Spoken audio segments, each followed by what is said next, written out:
આપ જોઈ રહ્યા છો સ્પાર્ક ટુડે ન્યૂઝ। હું છું આપની સાથે માનસી રોહિત। જૂની ઘડીના શ્રીજીની વિસર્જન યાત્રામાં કોમી એકતાના દ્રશ્યો જોવા મળ્યા। વડોદરા શહેર તાજિયા કમિટીના પ્રમુખ સૈયદ જાહેદ બાપુ તેમજ ઉપપ્રમુખ ગુડ્ડુભાઈ સાથે શહેર તાજિયા કમિટીના મેમ્બરો સહિત મુસ્લિમ સમાજના લોકોની ઉપસ્થિતિમાં ગણેશજીની વિસર્જન યાત્રાનું સ્વાગત કરવામાં આવ્યું તેમજ આગેવાનોને સન્માનિત કરવામાં આવ્યા।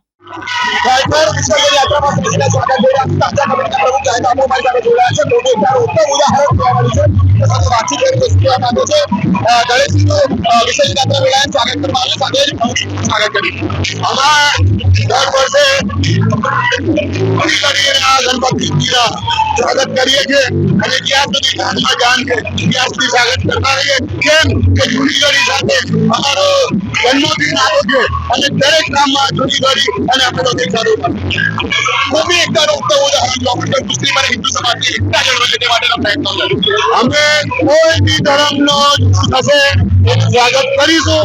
કોઈને સારું લાગે કે ન લાગે અમે સ્વાગત કરીશું। કેવા શું કહેવા માંગો છો?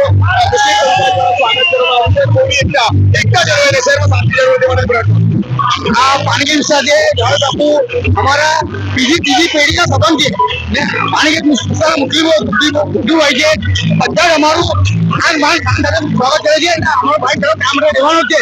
એસે વડોદરા શહેરમાં શાંતિ જળવાઈ શહેરીજનોને કે આપી વડોદરામાં શાંતિ જળવાઈ છે તે નામાંકિત તત્વો હોય છે એના માટે શાંતિ જળવાય છે પણ જાહેદ બાપુ જેવા થવા પડે ગુડ્ડુ બાપુ જેવા સારા માણસો છે એ બધું જળવાઈને હાથમાં રાખી મૂકે છે।